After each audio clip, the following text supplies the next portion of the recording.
When I think about the comfort of God, I'm reminded that God is with me even in hard times. In the past year, my relationship with God has grown in many ways. But the main thing that has changed is my awareness of God in my own life.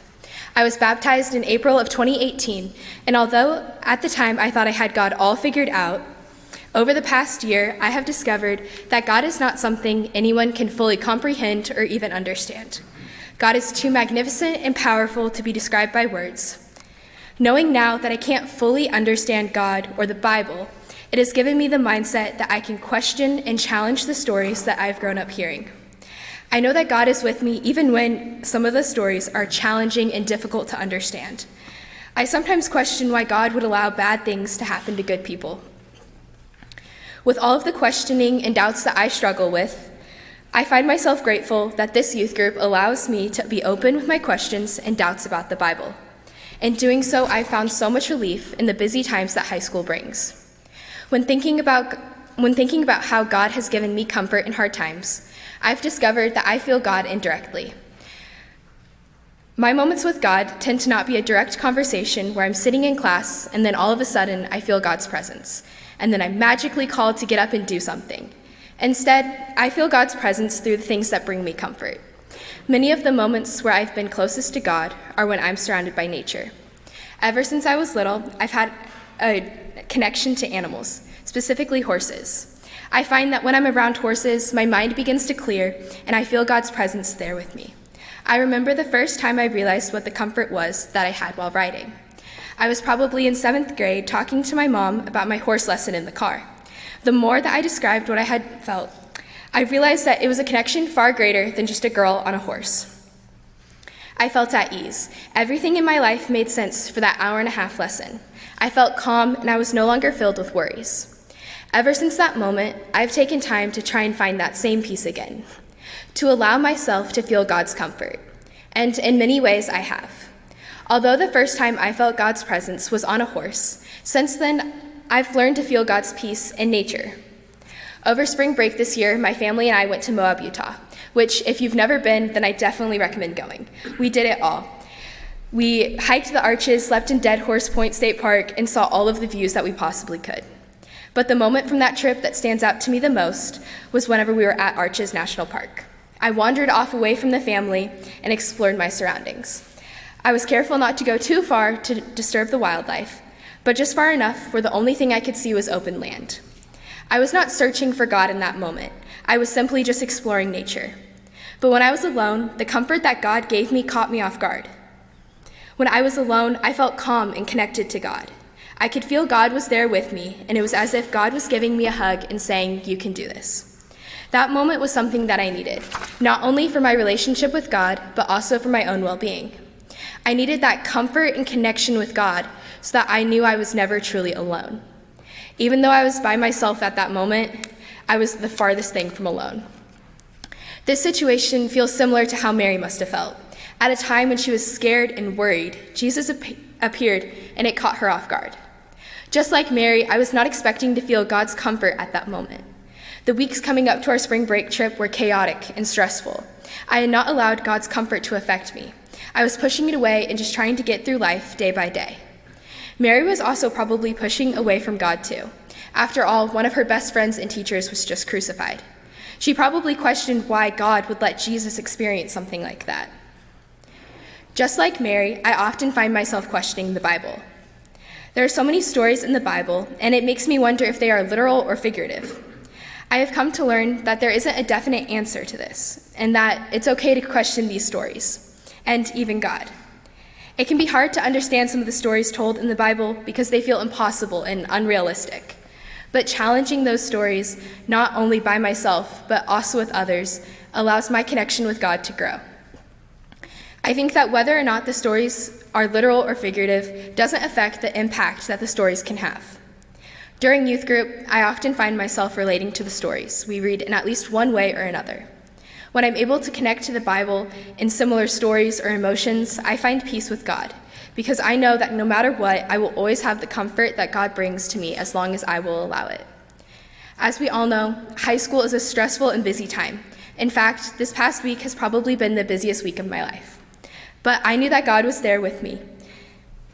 I could feel the peace with me at different points throughout the week. Through all the busy moments, I never felt alone. In the busy times, I have to remember the moments in nature where I felt God's comfort. Those are the moments that help me to remember to set aside time and to allow myself to feel God's peace. These past 2 years, for me, have been a time for growth and self-discovery. I'm getting ready to have a lot of big changes and go into a new chapter of my life, and I often find myself reflecting on my faith, especially when we weren't having in-person worship or intermission with the youth group or going on our normal trips. Something that I always seem to come back on is how I feel the amazing joy in God's presence. To me, there are no words that can really explain that feeling. It's so pure and overwhelmingly comforting.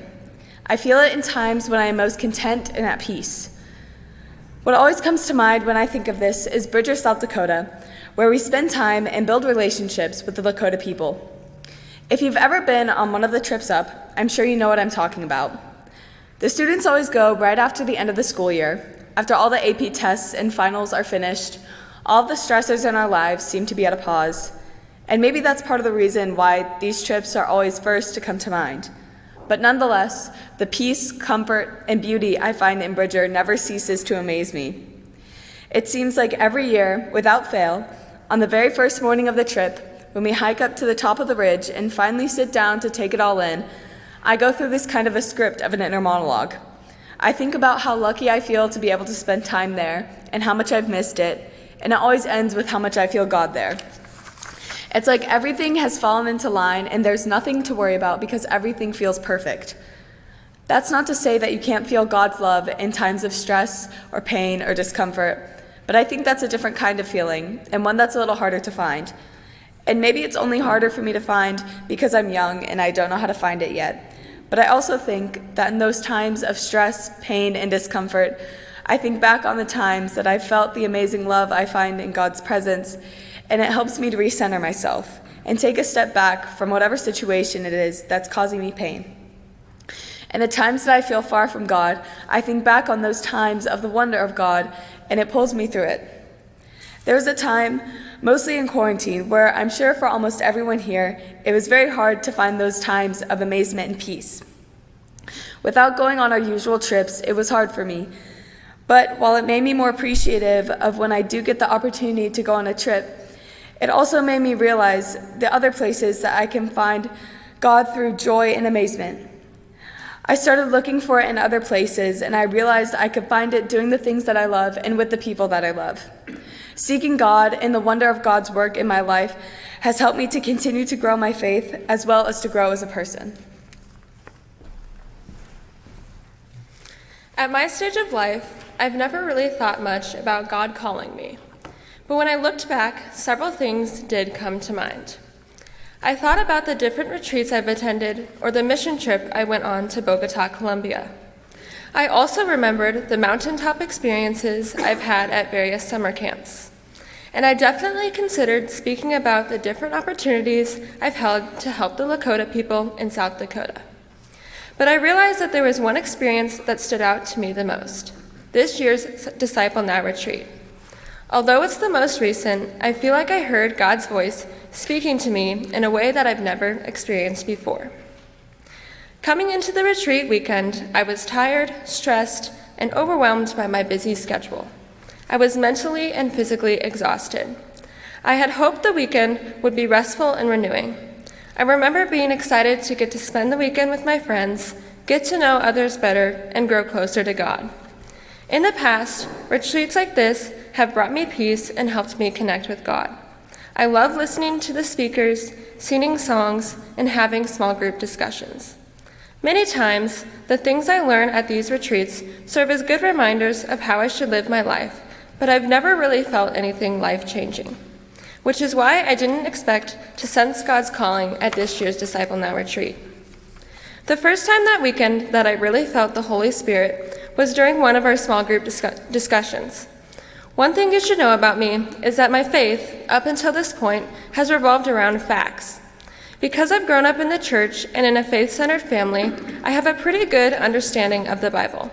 But I've never really been exposed to more complex theories about certain topics in the Bible. Sort of like how our whole congregation learned about the different theories of atonement in Jason's Lenten series. So when Andrea brought up the idea of annihilationism, my mind was blown, because I had never thought about the possibility that hell wasn't an actual place, but instead, after death, the souls of those who continue to turn away from God, who cease to reflect God's image, would simply cease to exist. Although no one really knows exactly what the afterlife is like, after hearing this, I felt like I had to learn more. And looking back, I think that was God's way of calling me to ask more questions and explore other theories that challenge what society usually teaches us. Later that day, we were sitting in the chapel listening to Andrea speak. She described what Jesus saved us for and how that tied in with the weekend's theme, Live for More.